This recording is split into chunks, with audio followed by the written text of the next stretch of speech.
It's a minute after the hour, and I want to welcome everybody to today's event where we're looking at the crisis in higher education, academic freedom, and of course, it is Constitution Day. So we are here on September 17th celebrating Constitution Day. I wish other people would celebrate Constitution Day, and we're probably going to talk a little bit about that during the hour. For those of you that don't know me, my name is Mickey Huff. I am the Distinguished Director at the Park Center for Independent Media at Ithaca College, where I'm a professor of journalism at the Roy H. Park School of Communications. I'm also president of the Media Freedom Foundation and director of the media watchdog group Project Censored. So we are very grateful at Project Censored and the Park Center for Independent Media to be joining the Illinois Conference of the American Association of University Professors for today's Constitution Day webinar. I'm again introducing today's event, and I'll be monitoring the Q&A function in the webinar. So those of you that are here, we have 31 attendees now. Welcome. There is a Q&A feature at the bottom of the Zoom window. We will be using the Q&A. The chat is disabled. Without further ado, I want to tell you who we have with us today. We are joined by Tom Ginsburg of the University of Chicago. It's just a little bit more. John is going to read a little bit more about some of our panelists. He can do a little bit more introduction of our folks here. And also Sarah McLaughlin, who is of the Foundation for Individual Rights and Expression, which is the FIRE. Used to be Foundation for Individual Rights and Education, for those of you that have followed FIRE's work for a number of years, supporting academic freedom. But because, well, free expression exists outside academia, the team at FIRE have extended what they do to protect our First Amendment rights of profession. Again, Tom Ginsburg is the Leo Spitz Distinguished Service Professor of International Law at the University of Chicago, Ludwig and Hilda Wolf Research Scholar, Professor of Political Science, Faculty Director, Malyi Center for the Study of International and Legal Integrity, and Faculty Director, Forum for Free Inquiry and Expression. Sarah McLaughlin is a senior scholar of global expression at the Foundation for Individual Rights and Expression. She's the author of Authoritarians in the Academy, How the Internationalization of Higher Education and Borderless Censorship Threaten Free Speech. That was out just a month ago. John K. Wilson is today's moderator, and John is a columnist for Inside Higher Ed. He's the author of 8 books, including Patriotic, Correctness, Academic Freedom, and Its Enemies.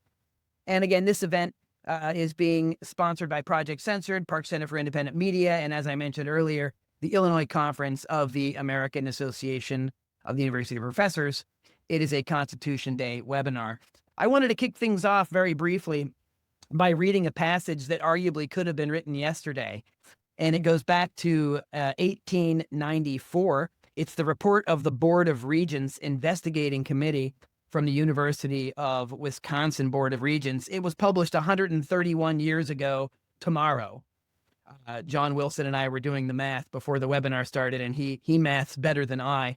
But that's quite some time, and it seems that this lesson is as timely as ever. From 1894. As regents of a university with over 100 instructors supported by nearly 2 million of people who hold a vast diversity of views regarding the great questions which at present agitate the human mind, we could not for a moment think of recommending the dismissal or even the criticism of a teacher, even if some of their opinions should, in some quarters, be regarded as visionary. Such a course would be equivalent to saying that no professor should teach anything which is not accepted by everybody as true. This would cut our curriculum down to very small proportions. We cannot for a moment believe that knowledge has reached its final goal or that the present condition of society is perfect. We must therefore welcome from our teachers such discussions as shall suggest the means and prepare the way by which knowledge may be extended, present evils be removed, and others prevented. We feel that we would be unworthy of the position we hold if we did not believe in progress in all departments of knowledge. In all lines of academic investigation, it is of the utmost importance. It is of the utmost importance, let's stress that the investigator should be absolutely free to follow the indications of truth wherever they may lead. Whatever may be limitations which trammel inquiry elsewhere, We believe the great state University of Wisconsin should ever encourage that continual and fearless sifting and winnowing by which alone the truth can be found. And anybody here that's been paying attention, I think it would take us at least the entire webinar just to list the assaults on academic freedom in higher education in the last couple of days or week. So without further ado, I want to turn things over to John K. Wilson, and he's going to begin our conversation today with Tom Ginsburg and Sarah McLaughlin. Thanks to all of you for being here with us today. John, take it away. Thank you, Mickey, for that introduction and for reading that wonderful quote from the case of Richard Ely at the University of Wisconsin, which is really an incredible statement of academic freedom for anyone to make, but especially considering it was made by a board of trustees and it was written by the university president. So it's remarkable to have that kind of commitment to academic freedom, and I'm not sure we would get a statement like that from any university today. But I want to start off in talking about for Constitution Day, these kinds of threats to academic freedom. To start off by asking Tom and Sarah, maybe I'll start with Tom, about what you see as the big threats. What do you see as the challenges to the right of academic freedom, the kind of constitutional threats that are out there to our rights? Yeah, perhaps I'll start. So obviously, picking up the paper, as Mickey said, you see something new every day. The Fire has done wonderful documentation of professors getting fired. And, even before the second Trump administration, we had more professors who had been fired from both left and right side than in the entire McCarthy period. So we haven't been in a golden era exactly. And now, of course, we have the administration. And I see the administration in light of my work on comparative authoritarianism. And what we see around the world, of course, is, backsliding anti-democrats, populists, whatever you want to call them. They don't like independent epistemic institutions. They don't like any institution which is generating information and knowledge that is outside of their control because they seek to control the narrative. They also don't like elite institutions because no one likes elite institutions. And institutions like Harvard are very, fat political targets. What we see around the world is a common suite of techniques that are used to attack universities. And that would include things like pressuring universities to fire particular professors, use of the libel law to try to bankrupt individual scholars, violence in Venezuela, for example, physical violence used to intimidate scholars. And one thing I think we've learned around the world, which goes to the very core of academic freedom, is that, academic freedom, the freedom to teach and write, is really important, and everyone could sort of agree on it, but it requires a certain material base. And the material basis of academic freedom, funding of universities, is kind of an Achilles heel. And we've seen over and over again in authoritarian regimes that they use that to try to control what goes on in academia. He who pays the piper calls the tune, as they say. We're obviously been seeing them in the first few months of the Trump administration. So maybe I'll just stop there and turn it over to Sarah. Yeah, so I agree with everything Tom was saying there. So I think a way to look at it is the administration is trying to essentially remake higher education in its in its will. It wants to have the institution of higher ed reflect its priorities and its politics. And this is something that is important in higher education, but I think we need to understand that this is, part of a broader strategy, something that we're seeing in other institutions and aspects of civil society. And as Tom mentioned, this is, this is not a U.S. specific problem. This is something we see globally.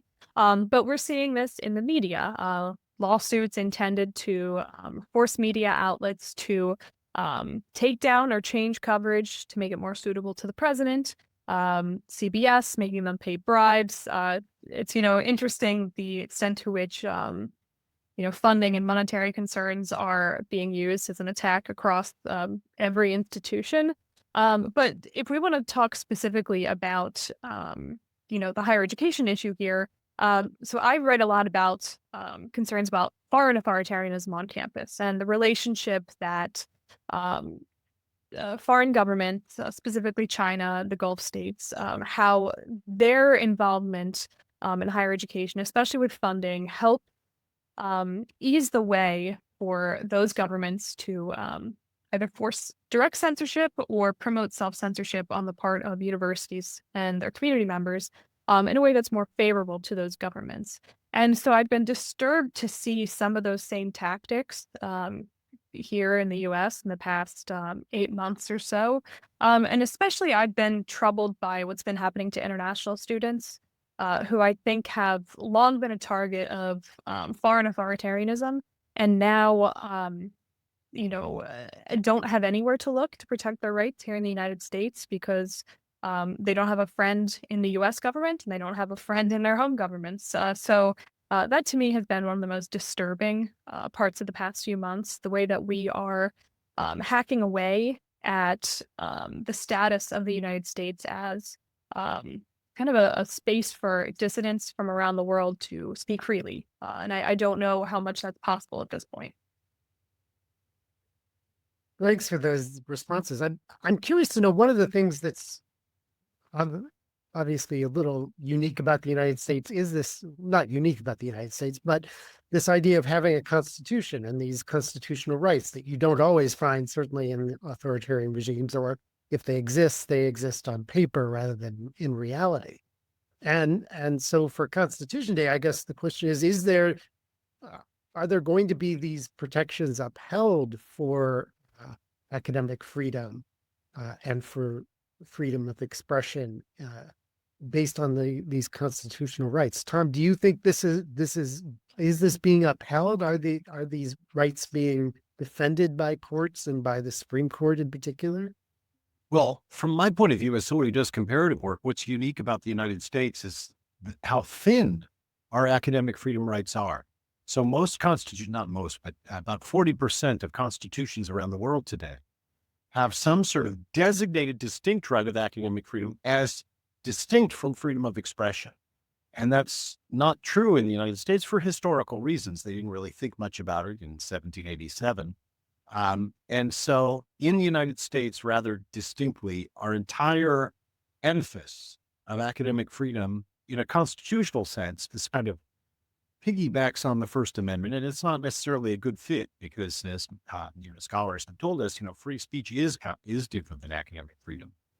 Of course, there are contractual rights which we all get through our universities, incorporating AAUP principles and such into them, but it rests on a pretty thin reed. In many other countries, you would have a distinct right to scientific inquiry, to freedom of research and teaching and such. And so lacking that, we are somewhat vulnerable.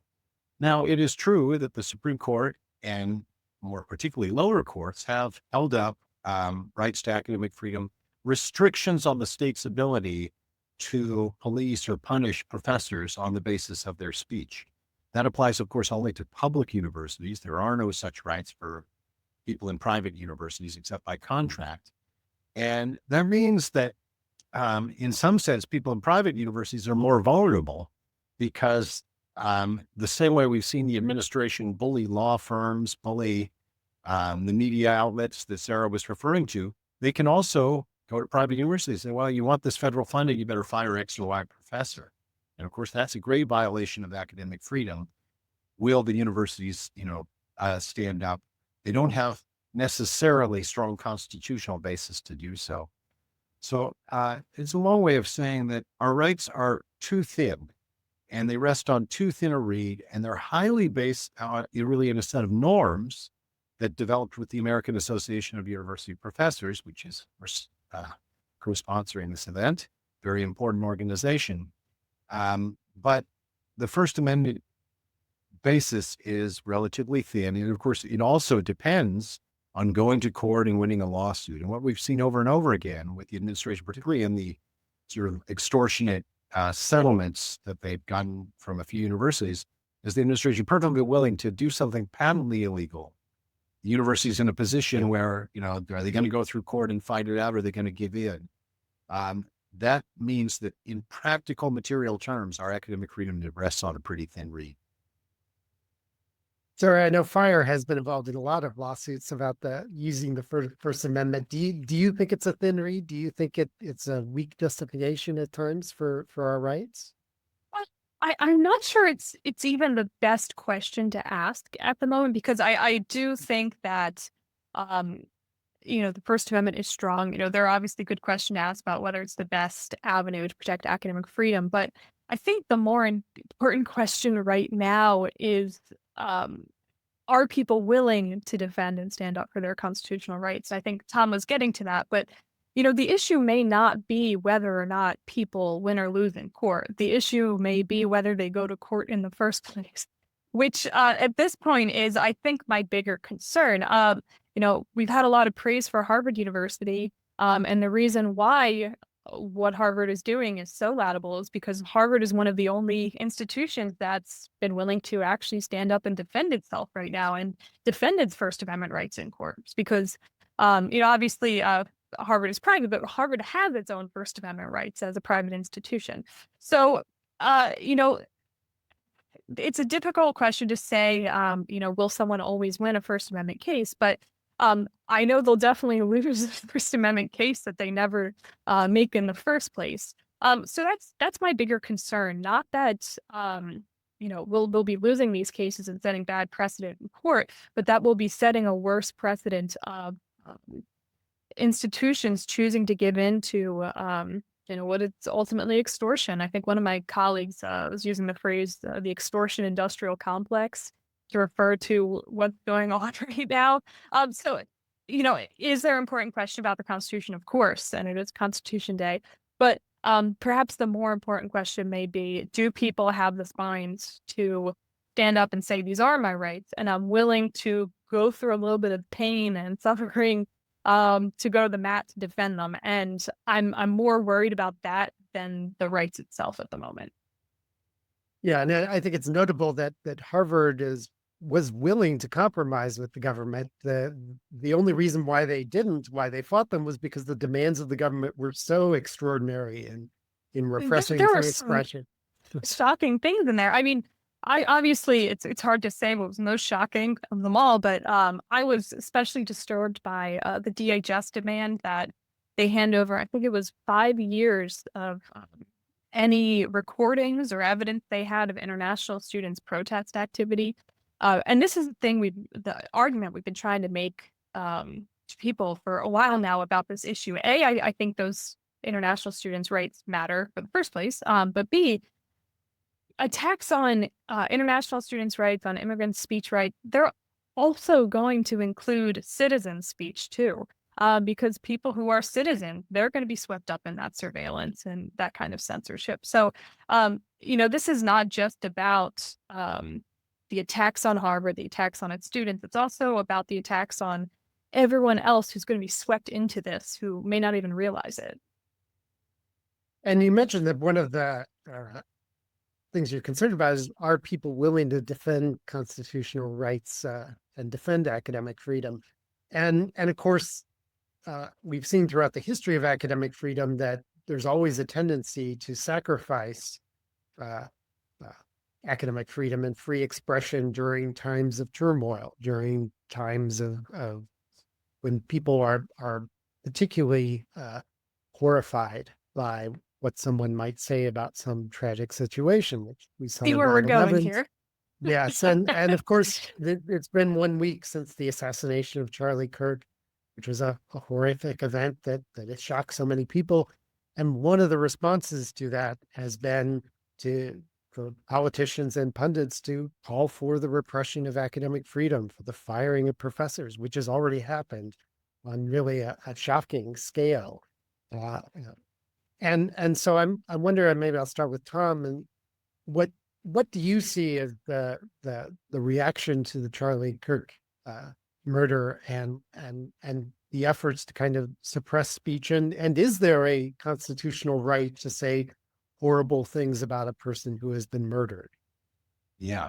So first of all, I do see it as somewhat pretextual, just like the anti-Semitism card that was wielded after October 7th. And that's because we have clear evidence go back and look at what J.D. Vance has been saying for years, there is a plan to take over universities and populate them with their preferred folks. So this is somewhat pretextual.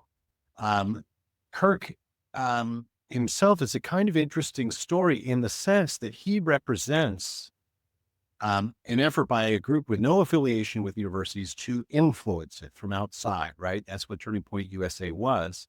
And it sort of shows that the ivory tower, if it ever existed, clearly doesn't exist anymore. Both Kirk and his assassin were college dropouts. So think about that. This is sort of not really a core part of the university activity. And yet we have outside forces coming in and, in this case, bringing violence to our corridors. Now, in terms of the reaction to that, it is orthodox academic freedom law, in fact, in the United States, that you can't be punished academically for your extramural speech. That's the AAUP principles. And the reason is that we think there'd be a moral hazard there. If we let university presidents punish you for things you say in the public sphere, well, they'd come up with all kinds of reasons and you wouldn't have any academic freedom as well. So I think that's kind of the logic there. And it's really, the Twitter era has really put pressure on this norm. If you go back and you look at the 1940 AAUP documents, it says that professors should speak responsibly in the public sphere. And that's true of the early University of Chicago statements too. There's kind of a professional norm that we should speak, like grownups in the public sphere. But you don't have to spend 2 minutes on Twitter to find that, no one is really doing that in that sphere. And academics are no exception. And so that means, a lot of people are all of a sudden vulnerable to and kind of encouraged by Twitter, which I consider to be a hate machine, to say intemperate things. And many people did. Again, they shouldn't lose their jobs over this. My view is they should not celebrate anyone's death. I think that's irresponsible, whether that's, people after October 7th or this or anything else. It's like, act like a moral, act with some basic morality and professionalism. But if you don't, going back to William Rainey Harper and his speech on academic freedom in 1900, he says, if a professor acts intemperately in the public sphere, a professor says something's true that's not, there's lots of ways you could be a bad professor, but you shouldn't be fired for that. And that's my view. Sarah, you write in your book, Authoritarians of the Academy, you actually write about some of the cases involving Turning Point USA and efforts to suppress their speech. So there was a case at Emerson College, the China Kind of Sus case, where there was an official bias violation found against Turning Point USA for criticizing the government of China. And so, that's part of the reason why a lot of people have seen Charlie Kirk in many cases correctly, in many cases questionably, as an advocate for free speech. Now you've seen that in response to his murder, there seems to be a lot of people who want to honor him by repressing free speech. And I wonder if how you perceive that idea that many conservatives who have invoked free speech when their own freedoms were threatened are now saying we need to suppress free speech when it involves attacks and criticism of conservative figures. Yeah, so I think the past week has been particularly horrific for people who support free expression because there was a murder of someone for engaging in free expression. It doesn't really matter what people thought of him. He was murdered for his speech. That's a terrible thing in a free country. But we've also seen in response to that really shocking, incredible calls. Not just in on Twitter, not just in Blue Sky, not just in like social media platforms, but we've seen this at every level of government. Demands, threats that universities, in many cases public universities, act to fire people who have said things about Charlie Kirk that are considered unpopular, with this administration. I know that FIRE is currently in the process of reviewing and intervening in dozens of cases right now of people who have been fired for speech about Charlie Kirk after his assassination. And I think what's also very interesting is how much the context and nuance of it has been completely flattened right now. Because initially it seemed like it was, we're going to target this person because they are celebrating Charlie Kirk's death. They are, talking about how wonderful it is that he was killed. But if you look at a lot of these people being, flagged and targeted for firing or for expulsion, I wouldn't say that it was necessarily a celebration of his death, but perhaps, just criticism of who Kirk was as a person, um, which, sometimes even accompanied by a comment about how sorry they were to hear about his killing. So I think we're seeing, you know, a mentality here where it's not just about people who have celebrated murder. It's also about people who have said things about Charlie Kirk that are politically unpopular with the government. And so, I've seen Clemson University, for example, they have fired multiple faculty members, and they said it was for inappropriate social media content. And Clemson's a public university. It's bound by the First Amendment. And there are a lot of things that people in power, like Lindsey Graham, Nancy Mace, were saying about these professors' posts. Calling them vile, disgusting, but one thing they didn't call them was unprotected. And so, if someone's engaging in true threat or incitement or another category of unprotected speech, yes, there's a legitimate reason to look at what they're saying, but that's not what's in question here. It's protected speech that's subjectively unpopular or upsetting or cruel, but you have long had the right to engage in that kind of speech here in the US. And Pam Bondi was very wrong this week when she said that the DOJ can target hate speech. That is not a category of speech that is not protected by the Constitution. Yeah, and there's been this, of course, goes beyond academia, where J.D. Vance, the vice president, has called for people to call the employers of people who say these things. Texas Governor Greg Abbott announced that they were going to revoke the teaching certifications for more than 100 public school teachers and ban them from teaching in the state of Texas. So you have what is really extraordinary kinds of repression that's happening as we speak. One of the things I think we're going to start to see, I worry about on college campuses, is the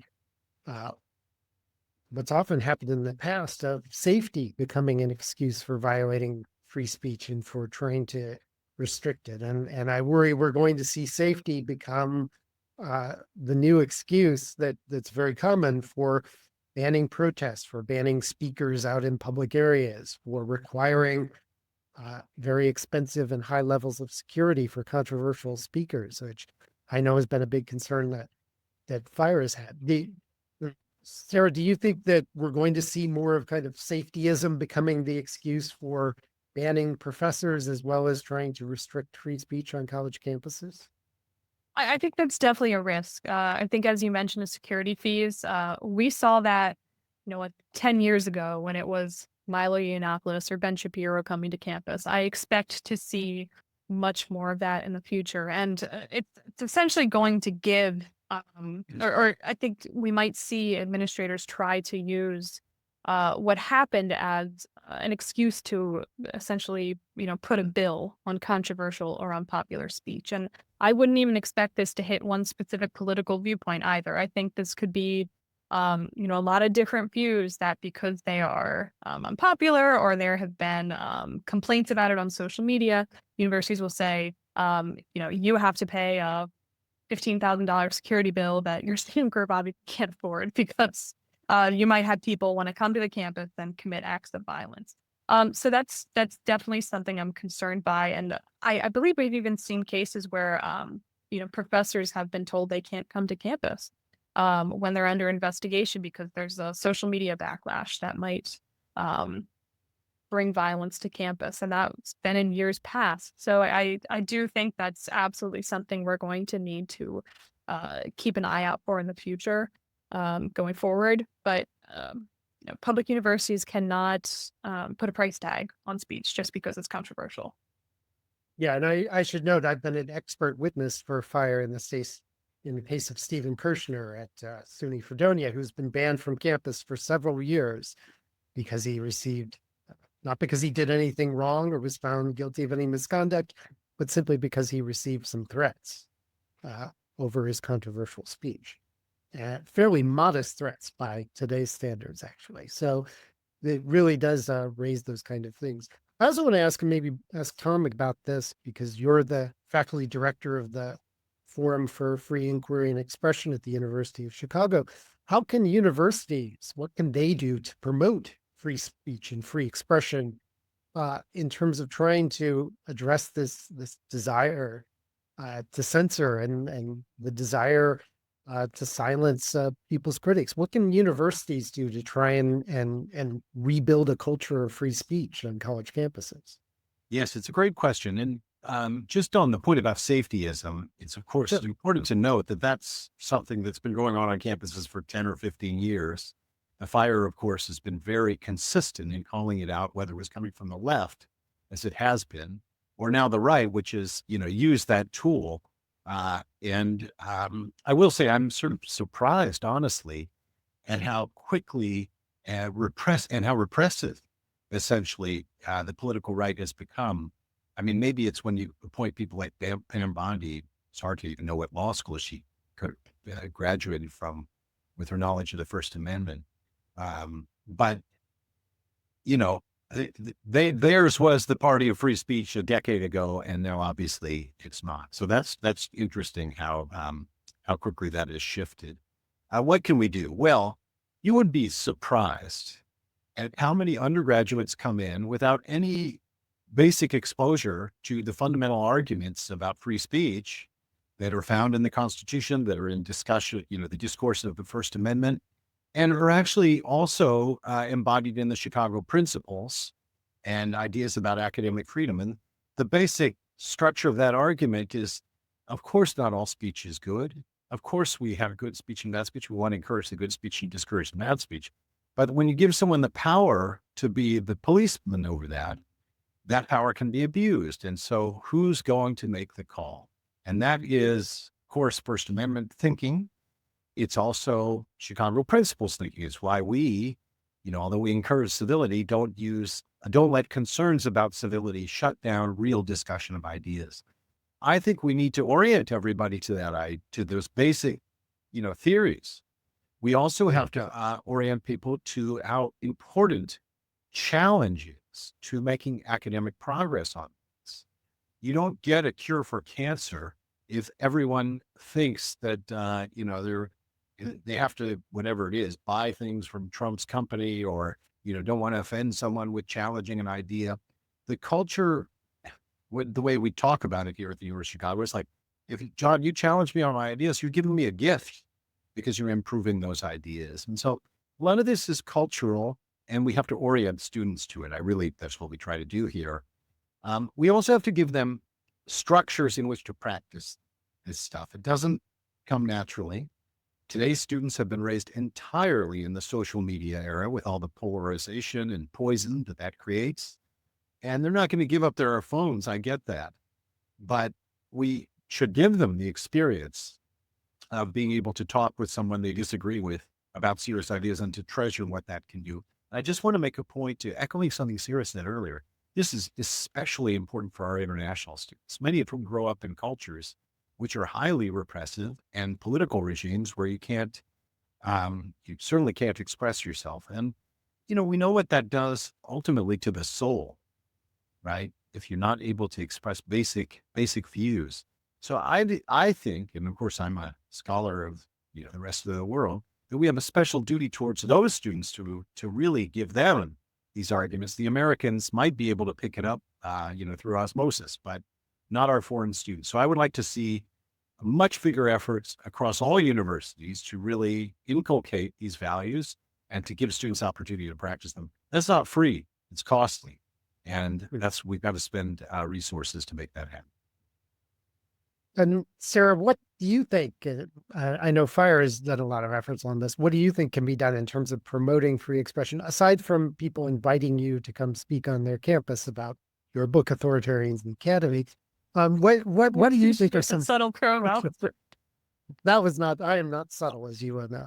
So, but what do you think can be done to try and encourage the kind of engagement with ideas that you dislike? That Well, I love what Tom said about teaching international students about their rights here in First Amendment, what kind of protections they can expect, because I think that is really missing for students who come from very different legal backgrounds. And I want to make sure we're doing enough so students feel that they actually can fully and freely participate in, the great American experiment of free expression. But I also think that we need that for American students too. I have some concerns about the level of civic education in the U.S.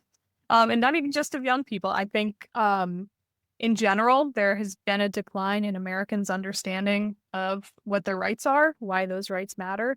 So, ensuring students know what kind of protections they have, what they can do, what the university will do to protect their rights. Those things are all important. And I think, the second part of that is if you educate students about what their rights are and how they can use them, you can do a better job of showing them why those rights matter. Because I sometimes think students can look at this issue and say, the First Amendment isn't really for me. I'm not going to be able to do anything with this. I can't achieve anything with this, and nobody's going to go to bat for me. And so I want students to know that these rights are their rights too. This isn't just, somebody else's First Amendment rights. It's theirs too, and it's absolutely critical for them to be able to use them.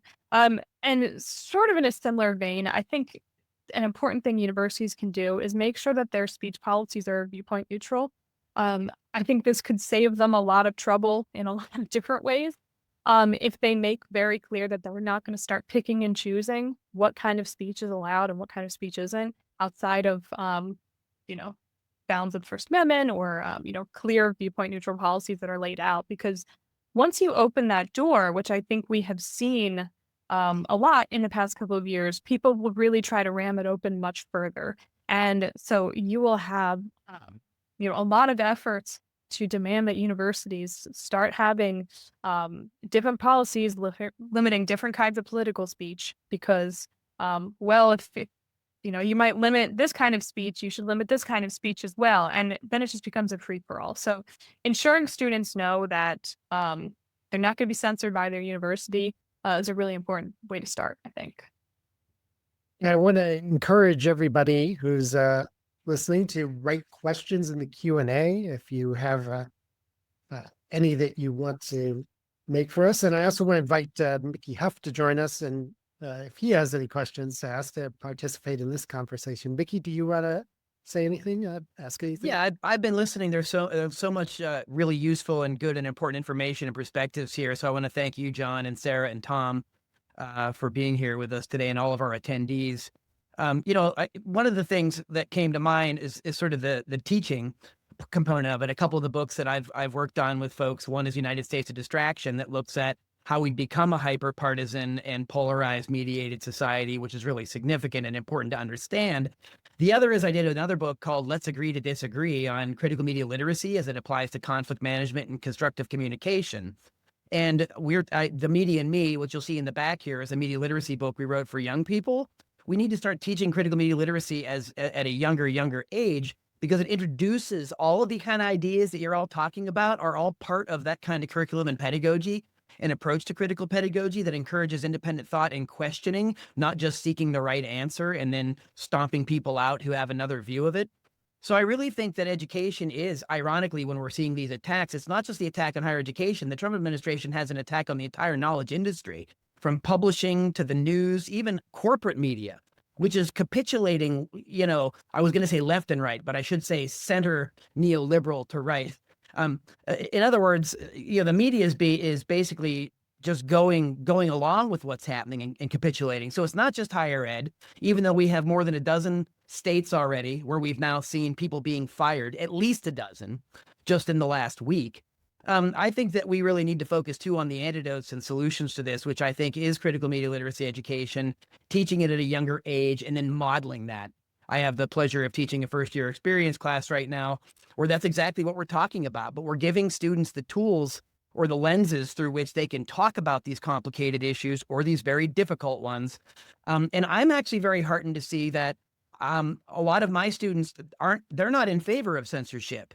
They don't want to shut down discussion and debate. They want to have discussions and dialogue. And it seems like often administrations maybe are more fearful. So I'm wondering, is it really, where is some of this coming from? I think that there's a lot of pushback from students and faculty.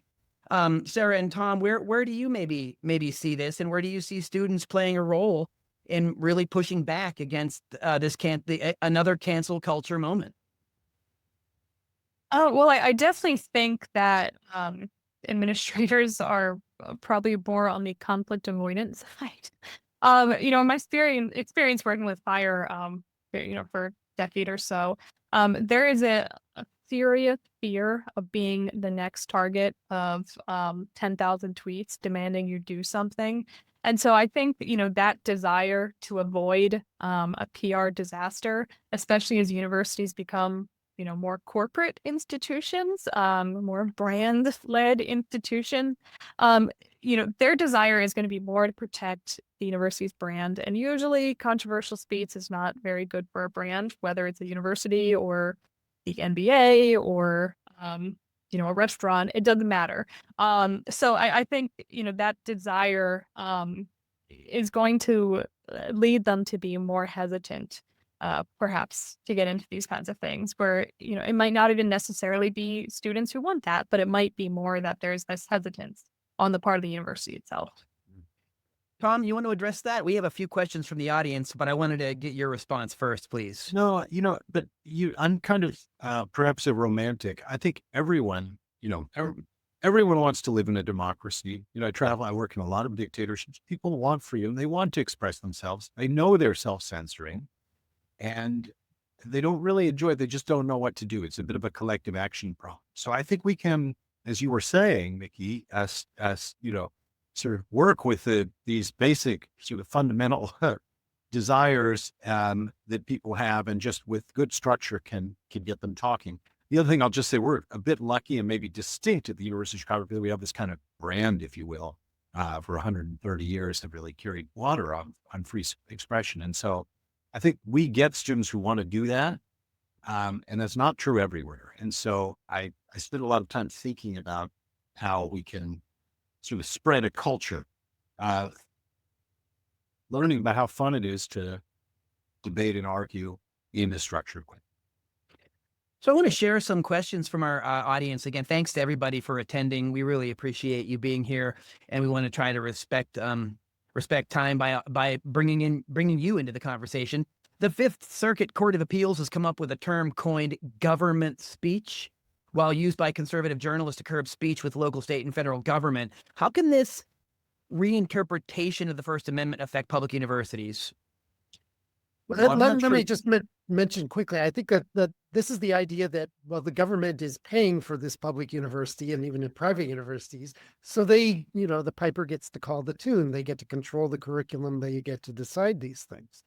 And of course, that's an idea that academic freedom and many ways free expression is supposed to contravene, that the government, even if it provides money, doesn't get to control what anyone says. But and that's sort of the danger of that, of how that gets applied, that the government is speaking, that it gets to control things. And Carm, I know you have some views on that. Well, thank you for clarifying the question, John. Yes, the Fifth Circuit didn't create the category of government speech. There is a category of government speech. Government must speak. It must issue public health warnings or whatever it is. And so it's not, it's a sort of carve out where government is allowed to speak when it is exercising governmental power. The interesting doctrinal issue is whether a individual works for the government can be punished for speaking or criticizing the government and such. And there's an important case, Garcetti, 20 years old or so, in which the court says, well, it depends on whether you're speaking as a public employee or, exercising your private First Amendment rights. And then there's this complicated test of whether it's really interfering with the government operation. Now, that's a whole doctrinal area. The interesting thing for our purpose is that in their case, Justice Kennedy said, of course, government can restrict the speech of employees. That's obvious, but there would have to be some exception for academic freedom. So it's, it's not the final ruling in the case. It's what we call dicta in the law because the case didn't concern a university employee. But there's certainly a doctrinal suggestion that government does not get to control the speech in universities and should not be able to. And I have to say, I would expect that if this case was to come up again in the U.S. Supreme Court, as it might, that the U.S. Supreme Court would uphold Kennedy's view. That is, the U.S. Supreme Court has lots of problems. I yield to none in my criticism of them. But one area where you've seen them be pretty consistent at holding rights is the First Amendment. And I can't imagine that we would have that view, which, you're articulating, that somehow Texas gets to control the speech of university employees. I don't see that as being a winner. I think Garcetti would survive, and that exception in Garcetti would forgive. And, it's one small bright spot on a court, which is otherwise seems to be quite formalist and willing to empower the executive to levels we've never seen before in the history of the country. Yeah, I'm not sure I would agree with that assessment of the Supreme Court. I have a much more pessimistic view of the Supreme Court. And of course, there is the question of the government imposing things like bans on diversity and DEI, issues of control over the curriculum that don't go to the kind of extramural speech that Garcetti was about. And I think the idea of government speech is very troubling, and control of speech is very troubling in that way. But Sarah, I don't know if you have a view or if you want to move on to another question on that. Yeah, I think just something of note here is that we're definitely seeing that argument that what college professors say in public university classrooms is government speech. We're seeing that come up more and more in defense of divisive concept style bills to argue that the government should have limitations on how academics talk about issues like race in the classroom. And so I think that's, where this has been one of the more notable controversies and conflicts in classroom speech in recent years. So we have a few other questions, so we just want to get through as many of these as we can. What are your panelists, what are your reactions to the University of California sending secret lists of alleged anti-Semites to the federal government, and what might you suggest we do on our own campuses to talk with university administrators about this issue? There's a great letter from the AAUP and from the faculty union there, and I commend it to everyone who's really in the weeds of this issue. And they point out accurately that a Title VI investigation is an investigation of the university. Did the university provide a hostile work environment? As an individual professor, I cannot violate Title VI. I can contribute to my university's violation. So the suggestion in seeking out that list that there were, someone, Judith Butler, is an anti-Semite, and that she is somehow, has committed some infraction against the federal government is wrong, just in terms of the framework of the law. And I think we're in a moment where faculty unions are really important. As John knows, I've been very critical of Committee A of the AAUP, and I continue to maintain that criticism about their various reports they issued last year. But I do think, the collective action is really important in these cases, because otherwise, if the administrators say, I need Ginsburg's file, I need Wilson's file, well, we're doomed. And so it's very disturbing. I understand the lawyers' incentive too, because I, know some university counsel. They tend to be very cautious as lawyers, and I think they need to be a bit more, what's the word? A little bit of pushback might have been appropriate in that case. Sarah, anyone you want to add, or we could move on? So there's been a lot going on. So I admit I don't know all the details of this University of California incident. But I can say more broadly that we have had a lot of concerns over the past couple of years around how universities handle anti-Semitism. I know there has been a lot of pressure, and in some cases some actual adoption of the IHRA definition of anti-Semitism, which creates some very valid concerns about censorship of political speech about Israel. As the concerns about anti-Semitism kind of swept into that.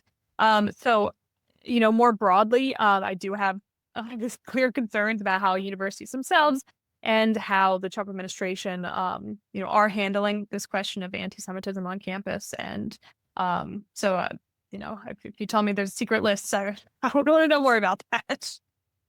And I think it's also important that in the University of California case, this was something that was basically decided by the general counsel of the University of California, who was involved in these negotiations with the Trump administration to try and get the vast sums of money that the University of California has been prohibited from getting by the Trump administration. So, and that raises the issue of shared governance, that I think one of the solutions in some ways, or one of the ways to try and prevent these kind of abuses and threats to academic freedom, is to ensure that there's a strong faculty voice in and policies that are enacted and followed that protect the rights of people on campus, so that you can't just have the administration decreeing that, deciding that they're going to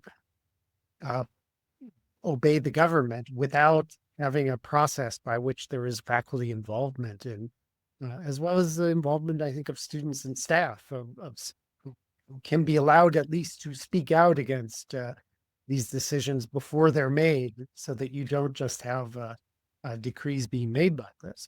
The other thing I think individuals can do is that they can try to take their email and communications that they make off of these university servers. That it can be a danger to utilize your university email address for everything you do, including your political work and your work with the AAUP or other organizations, or even a lot of the work you do within the university, because I think there is a growing sense that you can't trust the administration to keep your university email private, that you're vulnerable when you share that email with the university. So another question we have is, what are some of the things being done to help those who have lost their jobs to these recent ideological purges? For instance, might a state like New York accept the teaching credentials from a state like Texas, which improperly, without cause, has taken them? Our audience member says that we do have a teacher shortage here in New York. Anybody, Tom or Sarah, you want to address that, or John? You know of any? Yeah. Sarah, I think you're probably best positioned with the fire, but I will say one thing, which is in putting together a small book of statements from the University of Chicago history on this issue, we found a great statement from Ed Levy in 1949 when he was called before the legislature and asked whether there were communists at the University of California, University of Chicago. And he has a statement where he says, "We understand communists are getting fired from universities. If they're communists and we think they're good scholars, we'd like to hire them." So that kind of, cutting against the grain, and that's from our history. But today, I don't think there's been enough of that. And so I'd be very interested in the fire and what you guys are doing. Yeah, I think the question might have been, I'm not sure if that was geared toward K through 12 or higher ed. But on the higher ed question, I think the most important part is something that I was talking about earlier. People have to be willing to defend their rights and go out on a limb to argue their case. And so, just to for the past week, for example, the dozens of firings and expulsions over the Charlie Kirk related posts. Come to Fire, talk to us. We're currently writing letters for a number of academics who have either already lost their job or at risk of losing their jobs. We have a faculty legal defense fund where we can coordinate academics with legal defense. So there are resources, but you have to look for them. You have to come to talk to people who can help you. Whether it's your union, whether it's outside First Amendment group like Fire. I think the most important thing is being willing to try to defend your job. Obviously, that's going to be somewhat more difficult at a private university. But if you are at a private university, see what your protections are in your contract. See if there's anything you can do to try to defend your job, because you may indeed be able to fight back for it, but you won't know if you don't try. And I think, unfortunately, we have a long history of what happens to scholars after they get fired for their controversial speech, which is they don't get hired anywhere. And we've seen that on the left and the right. And I think we need to maybe create a project. We can't use Project Censored. That name has already been aptly used and is well applied. But, a purged professors project where we try to encourage universities to hire controversial professors, or if that's not possible, at the very least to invite these controversial professors who have been fired to speak at colleges around the country, to create projects like Tom's at the University of Chicago, where you can bring in people and ensure that you can't necessarily stop censorship. You can't necessarily force your university to hire people they absolutely do not want to hire, but you can make sure that these voices are not censored, at least on your own campus. Yeah, if I could add one thing onto that, I was especially interested to watch what happened with Hong Kong's academics after the national security purge. 2020, I would say it was. There were some universities in the United States that sought out those scholars to create hubs for these scholars and for the scholarship that Hong Kong and by extension Beijing's government were trying to silence. So I think there are creative things we can do. Obviously, there will be some political pressure and difficulties with that. But there are things that we can do to try to ensure that entire groups of scholars are not never heard from again in the academy. So we have a couple more questions I'd like to try to get through. So if you could keep your answers a bit brief for these two, which I know is nearly impossible. I'm just mindful of the clock and trying to be respectful of our attendees' time, but we'll try to do as best we can. And I appreciate everybody's patience and certainly appreciate the expertise of our panelists and our moderator today.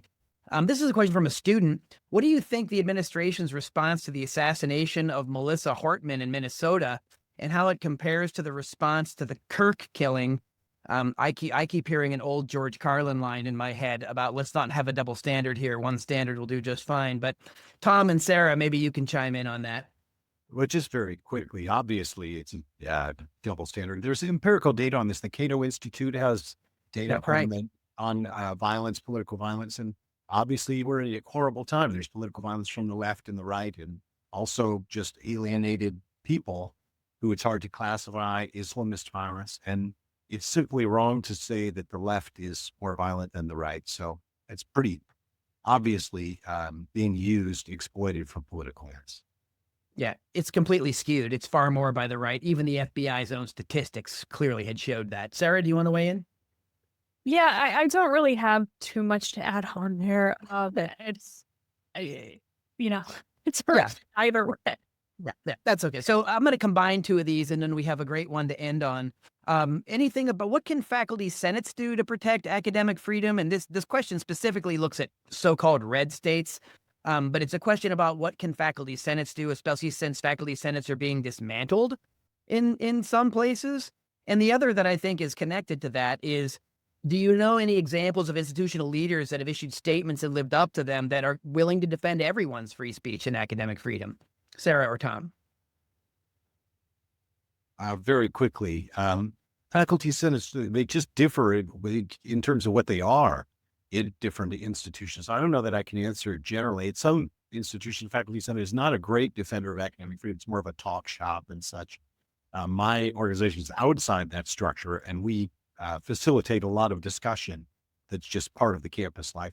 On institutional leaders, that's what the Chicago principles are, I suppose. And principles are really good because especially when you do principles, and it's not the heat of the battle. Institutional neutrality is a really important value. I don't think it was great that everyone adopted it only after the Israel-Palestine crisis boiled over, because then it's not really enculturated. So I encourage university leaders to think about principles and what are the red lines? And you can be public with that, and then you're bound. Because the administration, one thing about bullies is that they do back off when there's pushback, and Not always, but if you've got some document like the Constitution which says you can't do that, that sometimes is helpful, as can be institutional policy. And just to add on to that, obviously the University of Chicago is often setting the gold standard here. But I think, one institutional leader we can look to in the past few months has been Harvard. I know I mentioned this already in the call, but it takes a lot of guts to be one of the only universities to stand up and say, no, we're not going to let you do to us what you did to Columbia.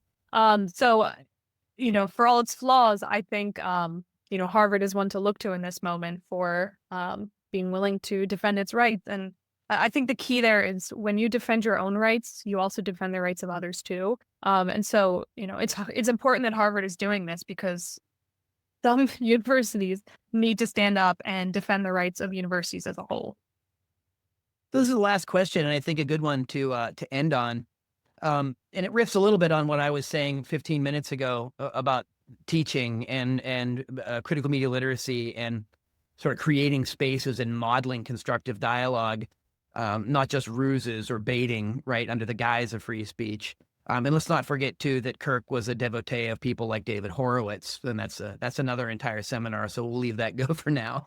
But this is the final question. What ideas do you have to help all Americans understand their rights in a nonpartisan way?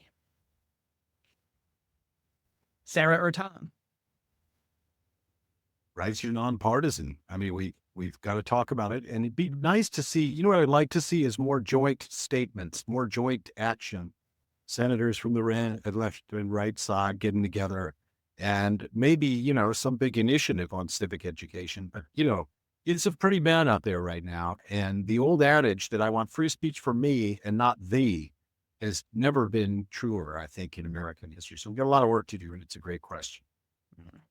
Yeah, I think to add on to that, I would look to people who understand that our rights are shared things. I think one of the biggest problems we have in the US right now is people have this idea that free speech is a limited natural resource, and if somebody else has it, you'll have less of it for some reason. And I think that's what we really need to focus on here. The more you protect someone else's rights, the more you protect your own too. And I think that's a really wonderful, beautiful thing, and we need to return to that notion. So John Wilson, final statement from you, and then I'll close things out. Well, I guess I'd like to thank, first of all, our guests for speaking today, and thank you for hosting it. I think one of the best ways to answer the final question that was asked to promote this nonpartisan idea of rights is to bring together people with different views and have them argue about them, have them speak and think. I apologize if I didn't spark enough arguments and contentiousness in this discussion.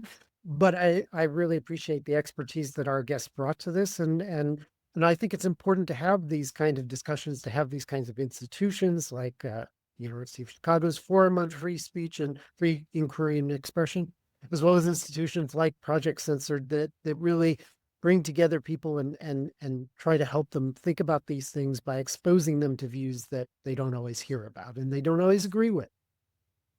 So, John, we certainly need more of the continual and fearless sifting and winnowing, as it were, from our opening statement from 1894. With that, I would like to thank Tom Ginsburg, Sarah McLaughlin, and John Wilson today for all of the work they did putting together this event. Again, my name is Mickey Huff from Project Censored and Park Center for Independent Media. Special thanks to Adam Armstrong at Project Censored for doing the behind-the-scenes tech work, and also Ari Kiseloff, who offered to help us out at Ithaca College. On behalf of Project Censored, the Park Center for Independent Media, and the Illinois Conference of the American Association of University Professors, thank you all so much, our attendees, for coming to this special Constitution Day event on a crisis in higher education and a reminder of the importance of academic freedom and our Constitution that is under assault.